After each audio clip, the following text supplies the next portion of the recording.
everyone, it's Taylor here. Today we're celebrating Christmas in July and I'm going to walk you through how I created these cute cards using the Frosty background. It stamps all of the snowman heads together and then it comes with a set of clear stamps that you can fill in the brims of the hat or create a body to create a full snowman. And then I also have the two coordinating dies, Frosty's head and body, along with the Winter Wishes stamp set, and several stencils. I'll be using the Masking Rectangles, Masking Windows, and Frosty stencil, along with the Quick Critters Winter stamp set. I'll be using a few different embellishments. I have my white rhinestones and clay snowflakes that I'm applying with my Embelly Jelly Pick and Place tool. I'll be stamping the images in Oreo and doing some blending with Sprinkles ink, and I have several different colors of mini ink cubes. I'll also be using my foam square roll and my purple tape to hold the stencils down. So let's start by placing that stamp into the MISTI. I'm going to ink it with my Oreo ink and then stamp it onto the grid paper so that I can better see how to position my cardstock. Now I'm going to place some adhesive down to keep that cardstock in place while I stamp the image.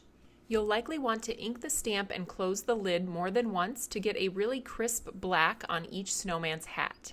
Once I have several backgrounds stamped, I'm going to take the coordinating clear set and begin stamping those patterns inside the brim of each of the snowman's hats.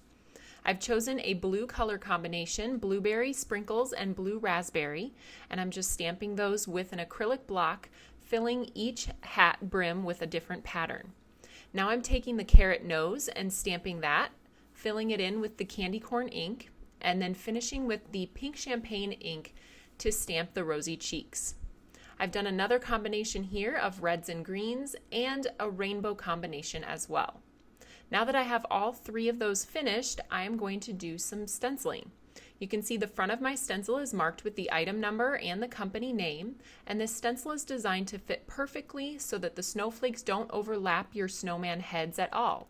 It fits just perfectly in the open white space of that background. So you can see what that looks like, and I don't actually end up doing that on the other two pieces because I'm going to cut out the heads with the separate Frosty's head die. You might want to consider grabbing a few extra of this small die so that it makes the die cutting go faster. Now that I've cut out all the Frosty heads from two backgrounds, I'm going to do some more stencil brushing using the masking stencils. I'm centering the cardstock perfectly using the etched alignment guides on the stencil, and then using Sprinkles ink to blend inside the openings. I'll use several different stencils here, the 4 windows and the 3 windows. I did rotate the 3 windows so that I ended up with 6 windows on this project, and then I have the small rectangle from the rectangle masking set. I'm going to do a stencil layer on this one using that Frosty stencil that I used previously to add snowflakes to the background of those rectangles. Once my backgrounds have been blended, I can start assembling the snowmen onto each of the cards.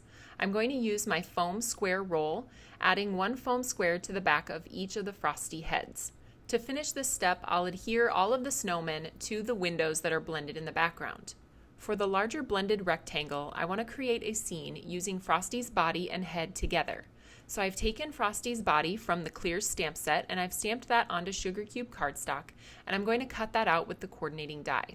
Then I can place one of Frosty's heads on top of the body and I have a perfect scene created for that blended background. I'm adding a few of the small snowflakes that are found in the sentiment set and then a sentiment at the bottom of the blended rectangle.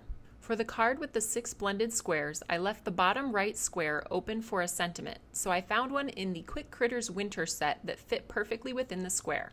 I used the same one on the 3 square blended windows and added extra snowflakes around the outside.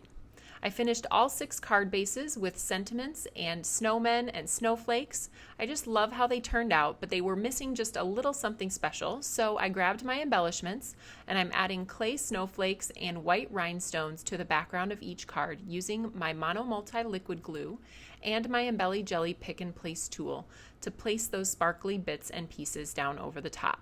I finished that step for the rest of the cards and you can see how pretty and sparkly they turned out.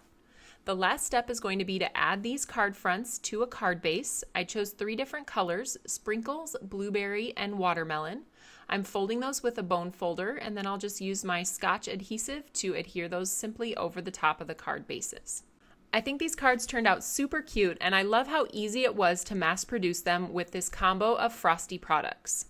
You can find all of these products at the Tailored Expressions web store at tailoredexpressions.com.